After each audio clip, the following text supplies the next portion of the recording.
Assalamualaikum warahmatullahi wabarakatuh. Perkenalkan, nama saya Lailatul Mubarakah dengan NIM 2510253 dari Program Studi Pendidikan Bahasa Arab, Fakultas Tarbiyah dan Ilmu Keguruan, UIN Dato Karama Palu. Pada video ini saya akan menjawab 7 pertanyaan UAS mata kuliah Filsafat Pendidikan Islam yang diampu oleh Bapak Miftahul Khair SPD MPD. Baik, langsung saja pertanyaan pertama, yaitu jelaskan hubungan antara tujuan pendidikan Islam dengan kurikulum yang diterapkan di sekolah Islam saat ini. Apakah keduanya sudah selaras? Berikan alasannya. Baik, hubungan antara tujuan pendidikan Islam dengan kurikulum sangat erat karena kurikulum itu merupakan alat untuk mencapai tujuan pendidikan. Sedangkan tujuan pendidikan Islam itu untuk membentuk manusia yang beriman, bertakwa, berakhlak mulia, serta memiliki pengetahuan dan keterampilan yang bermanfaat. Karena itu, kurikulum di sekolah Islam seharusnya memuat materi-materi yang mendukung pengetahuan dan perkembangan aspek spiritual, intelektual, dan sosial peserta didik. Menurut saya, kurikulum sekolah Islam saat ini sudah cukup selaras dengan tujuan pendidikan Islam. Kenapa? Karena telah mengintegrasikan pelajaran agama dan pelajaran umum. Namun, dalam praktiknya masih terdapat beberapa tantangan, seperti penekanan yang lebih besar pada pencapaian akademik dibandingkan pembinaan karakter dan akhlak. Karena itu, perlu adanya keseimbangan antara penguasaan ilmu dan pembentukan kepribadian Islami. Pertanyaan kedua yaitu, jelaskan kelebihan dan kelemahan metode ceramah yang sering digunakan dalam pembelajaran pendidikan agama Islam jika dikaitkan dengan tujuan pendidikan Islam. Baik, metode ceramah memiliki beberapa kelebihan. Pertama, mudah diterapkan untuk jumlah peserta didik yang banyak. Tapi kedua, materi dapat disampaikan secara sistematis dan efisien. Ketiga, guru juga dapat menjelaskan konsep-konsep keagamaan secara langsung. Namun, metode ceramah ini juga memiliki kelemahan. Peserta didik cenderung pasif dan kurang terlibat dalam proses pembelajaran. Selain itu, metode ini kurang efektif karena dia untuk melatih keterampilan berpikir kritis, kerjasama, dan pengalaman nilai-nilai Islam dalam kehidupan sehari-hari. Jika dikaitkan dengan tujuan pendidikan Islam, metode ceramah tetap penting, tetapi harus dipadukan dengan metode diskusi, praktik, dan keteladanan agar pembentukan akhlak dan karakter peserta didik ini dapat tercapai secara optimal. Untuk pertanyaan ketiga, yaitu dalam sebuah sekolah Islam, penilaian selama ini hanya berfokus pada hasil ujian tertulis.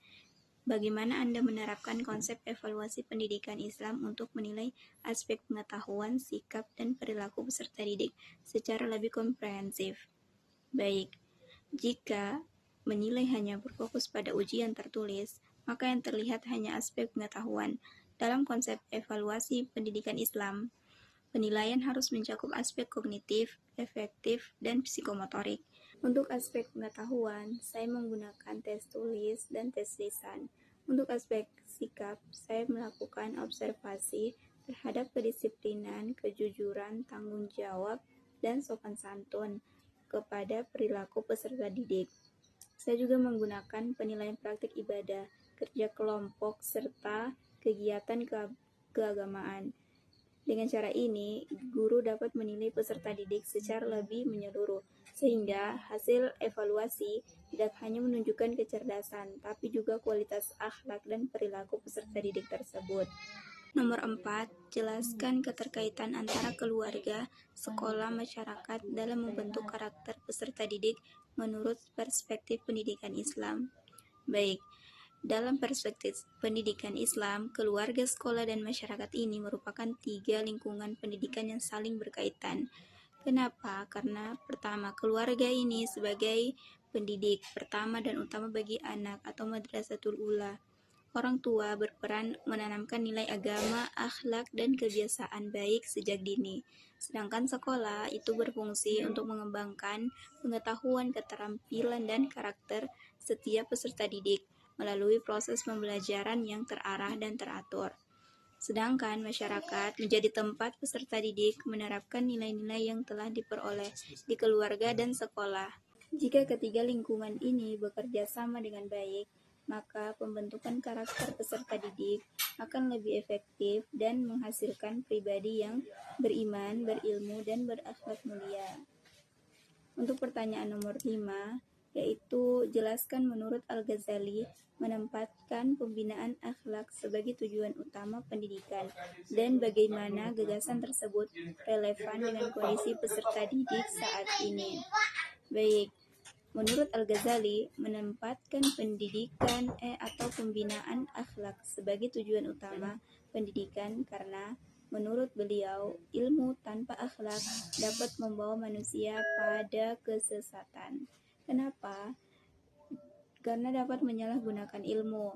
Pendidikan tidak hanya bertujuan mencerdaskan akal, tapi juga membersihkan jiwa dan membentuk perilaku peserta didik yang baik. Dan ini sangat relevan dengan kondisi peserta didik saat ini, karena di era digital, banyak peserta didik memiliki akses luas terhadap informasi, tapi masih menghadapi tantangan seperti pergaulan bebas, penyalahgunaan media sosial juga, menurunnya etika ketika berkomunikasi, sehingga pendidikan akhlak tetap menjadi kebutuhan utama agar ilmu yang dimiliki dapat digunakan untuk kebaikan selanjutnya. 6. Jelaskan mengapa Ibnu Khaldun menekankan pembelajaran yang dilakukan secara bertahap dan apa dampaknya jika prinsip tersebut tidak diterapkan dalam proses pembelajaran. Baik, Ibnu Khaldun menekankan pembelajaran yang dilakukan secara bertahap karena kemampuan peserta didik berkembang secara perlahan sesuai tingkat pemahaman mereka. Materi yang terlalu sulit dapat diberikan sekaligus dapat menyebabkan kebingungan dan menurunkan motivasi belajar. Sehingga jika prinsip bertahap tidak diterapkan, peserta didik dapat merasa terbebani, sulit memahami pelajaran, bahkan kehilangan minat untuk belajar. Sebaliknya, pembelajaran yang dilakukan secara bertahap akan membantu peserta didik memahami materi dengan lebih baik dan mencapai hasil belajar yang juga baik. Nomor 7, sebuah sekolah Islam ingin mengintegrasikan ilmu agama dan ilmu umum dalam pembelajaran. Bagaimana Anda menerapkan gagasan Islamisasi ilmu menurut Ismail Roji Al-Faruqi dan konsep adab menurut Muhammad Naguib Al-Atas dalam program pendidikan sekolah tersebut? Baik, menurut Ismail Roji Al-Faruqi, Islamisasi ilmu bertujuan mengintegrasikan ilmu agama dan ilmu umum berdasarkan nilai-nilai Islam. Dalam program sekolah, konsep ini dapat diterapkan dengan mengaitkan setiap mata pelajaran dengan ajaran Islam. Jadi misalnya, pelajaran sains dikaitkan dengan kebesaran Allah dalam penciptaan alam semesta, dan pelajaran ekonomi dikaitkan dengan prinsip keadilan dalam Islam. Sementara, menurut Muhammad Naguib Al-Atas, pendidikan harus menanamkan adab atau perilaku yang benar terhadap Allah, sesama manusia, ilmu, dan lingkungan. Penerapannya dapat dilakukan melalui pembiasaan akhlak mulia, keteladanan guru, budaya sekolah yang islami, serta pembentukan karakter dalam setiap kegiatan pembelajaran. Dengan menggabungkan Islamisasi ilmu dan konsep adab, sekolah dapat menghasilkan peserta didik yang tidak hanya cerdas secara akademik, tapi juga memiliki kepribadian Islami dan akhlak yang baik. Demikian jawaban saya. Mohon maaf apabila terdapat kekurangan. Wassalamualaikum warahmatullahi wabarakatuh.